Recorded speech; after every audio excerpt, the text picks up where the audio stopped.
So here's my note card, and here is my audience.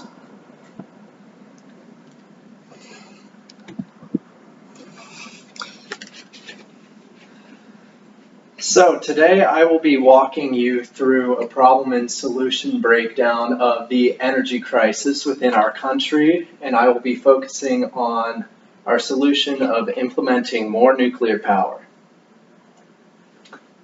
So, politicians on both sides of the aisle squabble over how to address energy concerns in this country. Many on the right focus on energy independence, which requires us to produce most of our own energy. That being said, those are often fossil fuels, which are not clean and renewable. Those on the left tend to focus more on renewable and clean energy, such as many renewable energy sources. However, these often aren't as consistent or up to scale as the fossil fuel industry and wouldn't be able to take over the supply of our country today.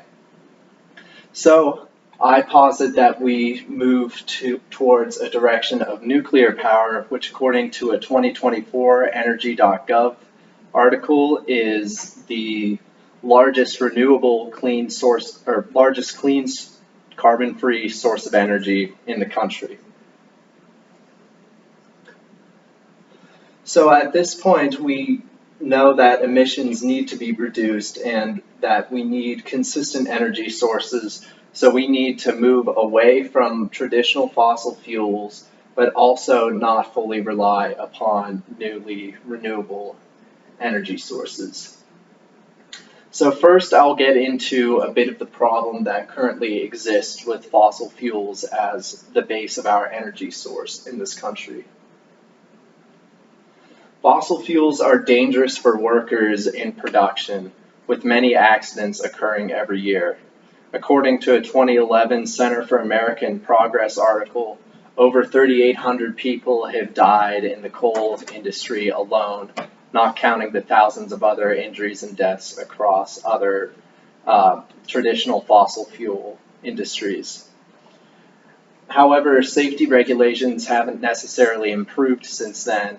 In a 2021 article from The Guardian, a Louisiana natural gas pipeline caught fire and caught flack for not reporting this incident, in which one person died and 3 other people were seriously injured. Fossil fuels are producing record levels of emissions across the world, and it's time that we address this and not concentrate into the fossil fuel industry any further. With this, renewable or clean carbon-free sources of energy are going to be necessary.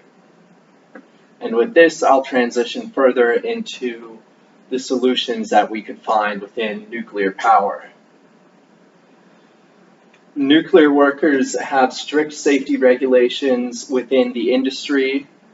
In the United States, there have been no reported injuries or deaths in the entire existence of nuclear energy, very contrary to the implementation of other energy sources. A 2024 article from several university faculty across several universities in Korea noted how new nuclear power plant facilities are being tested for typhoon resistance, hurricanes in the United States. So strict safety regulations are in place for when these facilities are built and whenever workers are working in them. Waste disposal is also another solution within nuclear power. Nuclear waste storage is a lot more firm, not going into the atmosphere like coal or oil fumes do. A 2021 article from the University of Helsinki noted how innovations within nuclear waste storage are being optimized to balance maximum energy production and deposit time for when the nuclear waste is buried. In this case, most nuclear waste storage occurs miles under the ground inside of remote areas. However, there are challenges with nuclear waste disposal as many people do not want it in their backyards, and that is a common source of resistance for nuclear power. This public perception, as well as the high cost required to build, require a lot of government support to get the operation off the ground if we are to transition to nuclear power. Within the nuclear power already makes up about 8% of our energy source, according to a University of Michigan article from 2023. So there is a base level of confidence and establishment within the industry. However, further government subsidies will be needed in order to develop the industry and create a solution to our energy problems that is both clean and expandable and sustainable. Thank you. Here's my audience.